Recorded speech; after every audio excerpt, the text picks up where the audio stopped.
Bolehkah Al-Quran kita baca dengan niat untuk kesembuhan? Silahkan buka Al-Quran Surah Al-Isra ayat 82.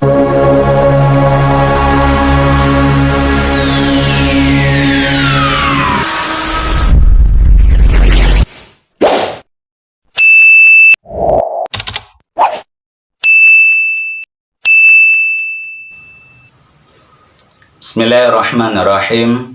Assalamualaikum warahmatullahi wabarakatuh. Alhamdulillah, wassalatu wassalamu ala rasulillah wa ala alihi wa sahbihi wa mawala. Rabbi syrah li sadri wa yassir li amri wa hlul uqdatan min lisani yafqahu qawli, amma ba'd. Bersyukur kepada Allah atas semua nikmat yang telah dikaruniakan kepada kita. Salawat beriringkan salam. Mari sama-sama kita terus memperbanyak salawat kepada Nabi kita Muhammad Rasulullah sallallahu alaihi wasallam. Mudah-mudahan di hari kiamat kelak kita berhak mendapatkan syafaat dari beliau. Amin, amin ya rabbal alamin. Teman-teman Ruksyasi, Ruqyah Syar'iyah Simalungun yang dirahmati Allah. Ketika kita mendapatkan satu musibah yang menyebabkan tubuh kita menjadi sakit, maka dalam hal ini kita sangat dianjurkan untuk bertawakal kepada Allah Subhanahu wa Ta'ala dalam menggapai atau meraih kesembuhan dari penyakit yang kita jalani. Apapun jenis penyakitnya dan bagaimanapun rasa sakitnya, tentu kita akan senantiasa mengharapkan kesembuhan sehingga kita dan tubuh kita juga akan mendapatkan kesembuhan dan tidak lagi mengalami rasa sakit dari penyakit yang kita alami. Nah, di dalam hal ini, usaha yang biasa kita lakukan untuk kita bisa meraih kesembuhan dari penyakit yang selama ini kita jalani, penyakit yang selama ini kita derita, adalah dengan melakukan pengobatan ke medis. Makanya banyak di antara kita yang pada akhirnya mencari ahli-ahli medis yang bisa mendiagnosa dengan tepat tentang penyakit kita, yang bisa mengetahui, oh ini loh jenis obat yang bisa dikonsumsi sehingga penyakit yang ada pada tubuh kita insya Allah akan sembuh, rasa sakitnya akan berkurang dan insya Allah akan hilang. Tentu kita akan mencari tahu tentang rumah sakit yang memang memiliki alat-alat khusus yang bisa mendeteksi tentang penyakit yang selama ini kita alami. Silahkan bagi teman-teman yang ingin melakukan pengobatan melalui medis sehingga bisa mendiagnosa dan mengetahui jenis penyakitnya, serta bisa mengkonsumsi obat-obatan yang sesuai dengan jenis penyakit yang kita alami. Insya Allah, Allah akan memberikan kesembuhan kepada kita dari setiap penyakit yang kita hadapi. Teman-teman Ruksyasi, Ruqyah Syar'iyah Simalungun yang dirahmati Allah.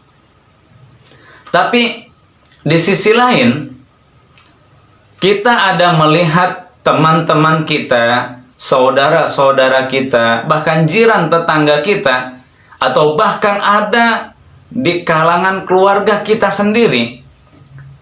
Ya memang pengobatan medis ia jalani juga, minum obat-obatan sesuai dengan anjuran atau resep dokter ya juga dia lakukan. Hanya saja ternyata ia mengucapkan, aku bahkan ketika membaca ayat-ayat suci Al-Quran, aku niatkan untuk kesembuhan dari penyakit yang selama ini aku derita. Masya Allah. Jadi bagi kita yang tidak tahu, jelas kita akan bertanya, Al-Quran? Apakah mungkin Al-Quran itu kita baca untuk kesembuhan? Bolehkah Al-Quran kita baca dengan niat untuk kesembuhan? Dalam artian untuk mengharapkan kesembuhan dari Allah Subhanahu wa Ta'ala melalui Al-Quran yang selama ini kita baca. Bolehkah itu kita lakukan? Teman-teman Ruqyah Syar'iyah Simalungun yang dirahmati Allah. Untuk menjawab tentang pertanyaan ini, mari kita lihat di dalam Al-Quran, surah Al-Isra ayat 82.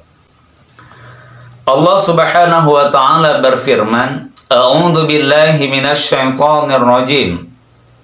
Wa nunazzilu minal Qur'an ma huwa shifaa'un wa rahmah lil mu'minin. Kita ulang. Wa nunazzilu minal Qur'an ma huwa shifaa'un wa rahmah lil mu'minin. Dan kami turunkan Al-Qur'an itu, dari Al-Quran itu, ma huwa shifa, adalah sesuatu yang bisa dijadikan sebagai obat, sebagai penawar, sebagai kesembuhan. Ma huwa shifa wa rahmah, bahkan lebih dari itu. Ternyata dari Al-Quran yang diturunkan oleh Allah Subhanahu wa Ta'ala ini dapat mengundang datangnya rahmat dari Allah Subhanahu wa Ta'ala. Kepada siapa? Bagi orang-orang yang beriman. Masya Allah.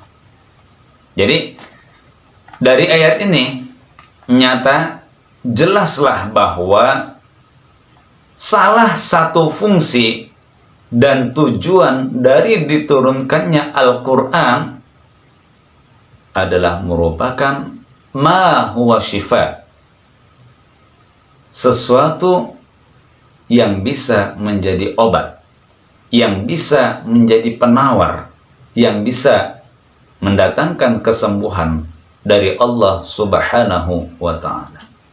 Masya Allah. Jadi dapat ya teman-teman jawabannya. Nggak perlu lagi kita bingung, nggak perlu lagi kita harus bertanya-tanya. Insya Allah terjawab sudah. Kalau ternyata bagi kita yang ingin melakukan kesembuhan melalui Al-Quran, itu diperbolehkan. Kenapa? Sesuai dengan fungsi dan tujuan dari Al-Quran itu sendiri. Syifa, obat, penawar, dan kesembuhan. Jadi kalau kita yang beriman kepada Allah, kita tidak lagi meragukan tentang eksistensi adanya keberadaan Al-Quran yang memiliki fungsi dan tujuan dapat memberikan kesembuhan terhadap semua jenis penyakit. Masya Allah. Teman-teman Ruqyah Syar'iyah Simalungun yang dirahmati Allah. Nah, setelah kita mendapatkan jawaban yang telah kita utarakan sesuai apa yang telah disampaikan oleh Allah Subhanahu wa Ta'ala di dalam Al-Quran, surah Al-Isra ayat 82 tadi.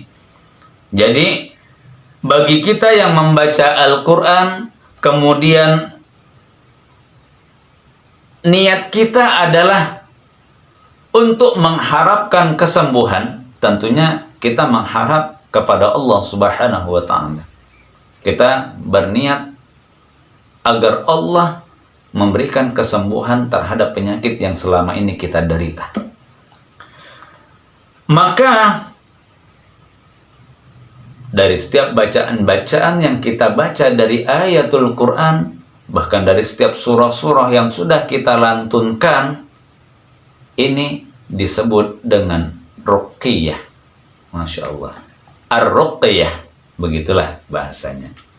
Ra, qaf, dan ya terakhir tak marbutah. ar-ruqyah. Itulah dari bacaan-bacaan ayat suci Al-Quran yang kita niatkan, kita tujukan sebagai metode untuk mengharapkan kesembuhan dari Allah Subhanahu wa Ta'ala. Bagaimana tanggapan-tanggapan para ulama tentang hal ini? Mari kita lihat. Apakah boleh, gitu maksudnya? Apakah boleh ini kita lakukan? Sementara kita membaca ayat-ayat suci Al-Quran, tapi kita niatkan untuk kesembuhan.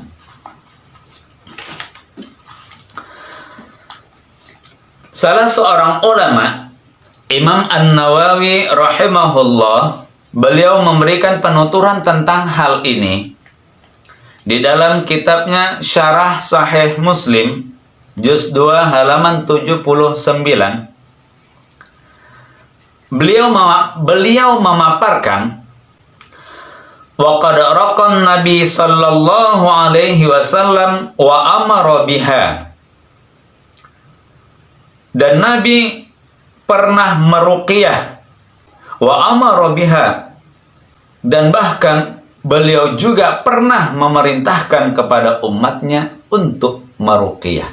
Masya Allah. Kemudian dilanjutkan oleh beliau, fa idza kanat bil Qur'an, apabila ruqyahnya itu dilakukan dengan membaca ayat-ayat suci Al-Quran, wa bi asma'illahi ta'ala, dan dibaca juga dengan asma-asma Allah Subhanahu wa Ta'ala yang maha tinggi, fahiya mubahah, maka dalam hal ini hukumnya adalah boleh. Masya Allah. Jadi syaratnya ya memang bacaan-bacaan yang kita baca adalah dari Al-Quran.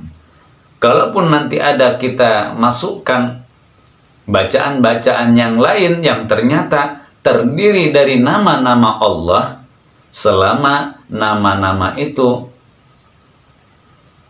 diketahui dan kita faham, bahkan ada tuntunannya dari Nabi Sallallahu Alaihi Wasallam, fahiya mubahah, maka dalam hal ini hukumnya boleh untuk dilakukan.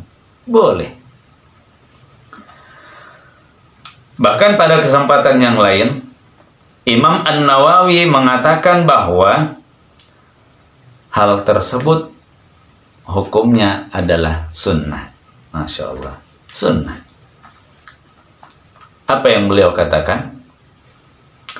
Ar-ruqa bi ayatil Qur'an wa bil alkaril ma'rufah.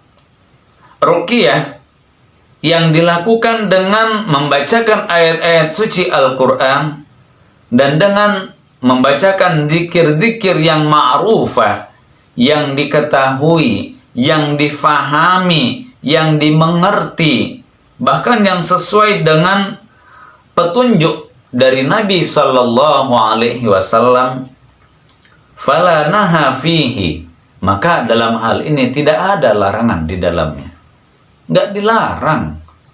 Contoh seperti zikir-zikir yang sesuai dengan petunjuk dari Nabi Sallallahu Alaihi Wasallam, itu juga terangkum di dalam doa-doa pagi dan petang, zikir-zikir pagi dan petang, seperti la ilaha illallah wahdahu la syarikalah, lahul mulku wa lahul hamdu wa huwa ala kulli syai'in qadir. Atau di dalam riwayatnya yang lain itu diberi tambahan yuhyi wa yumit wa huwa ala kulli syai'in qadir. Maka dalam hal ini tidak ada larangan di dalamnya. Bahkan di dalam hadis yang sebagaimana zikir yang tadi kita ucapkan, Nabi Sallallahu Alaihi Wasallam menyampaikan ada pada poin yang terakhir, wa kanat lahu hirzam minasyaitan. Dengan mengamalkan zikir-zikir ini, Allah akan memberikan benteng gaib kepadanya, benteng yang tidak bisa dilihat oleh manusia, namun tidak bisa ditembus oleh kalangan bangsa jin. Masya Allah. Ini masih satu contoh zikir-zikir yang ma'rufah. Contoh yang lain, kita gunakan doa-doa, zikir-zikir pagi dan petang. Bismillahilladzi la yadurru ma'asmihi syai'un fil ardi wala fis sama' wa huwas sami'ul alim. Maka boleh hal ini untuk kita lakukan. Termasuk juga kita ambil dari ayatul Quran seperti surah Al-Ikhlas, surah Al-Falaq, dan surah An-Nas. Yang dari ketiga surah ini dirangkum menjadi satu nama surah yang disebut dengan Al-Mu'awwidzat. Boleh. Fala nahafi. Maka dalam hal ini tidak ada larangan di dalamnya. Bal hiya sunnah. Akan tetapi hukumnya adalah sunnah. Teman-teman ruqyah syar'iyah simalungun yang dirahmati Allah. Ayo, masih ragu? Tentunya kita sudah semakin yakin ya. Kita sudah semakin yakin, insya Allah keimanan kita akan semakin bertambah kepada Allah Subhanahu wa Ta'ala melalui Al-Quran yang selama ini mungkin hanya kita fahami. Al-Quran itu untuk dibaca, Al-Quran itu untuk dipelajari tajwidnya, Al-Quran itu untuk ditadabburi maknanya, Al-Quran itu hanya untuk dibaca. Tapi lebih dari itu, ternyata salah satu fungsi dan tujuan diturunkannya Al-Quran, yang ternyata juga ini merupakan salah satu mukjizat dari Al-Quran. Ma huwa syifa, adalah sesuatu yang bisa menjadi obat, bisa menjadi penawar, bisa mendatangkan kesembuhan atas izin dari Allah Subhanahu wa Ta'ala, dan kesembuhan ini juga datangnya dari Allah Subhanahu wa Ta'ala. Masya Allah, sangat luar biasa. Jadi alhamdulillah kita semakin faham. Maka dengan kita mengetahui adanya hal ini, mari ketika kita mengalami sakit, yuk ruqyahlah diri kita sendiri. Bacakan ayat-ayat suci Al-Quran untuk tubuh kita pada saat kita mengalami sakit. Mudah-mudahan pertemuan kita bermanfaat dan diberkahi oleh Allah Subhanahu wa Ta'ala, sehingga kita bisa mengamalkan suatu ilmu sesuai apa yang sudah kita pelajari dan kita fahami. Semoga Allah memberikan kesembuhan atas semua penyakit yang selama ini kita derita dengan kita meruqyah terhadap diri sendiri. Ataupun kalau kita tidak sanggup, kita minta untuk diruqyah. Billahi taufiq wal hidayah. Wassalamualaikum warahmatullahi wabarakatuh.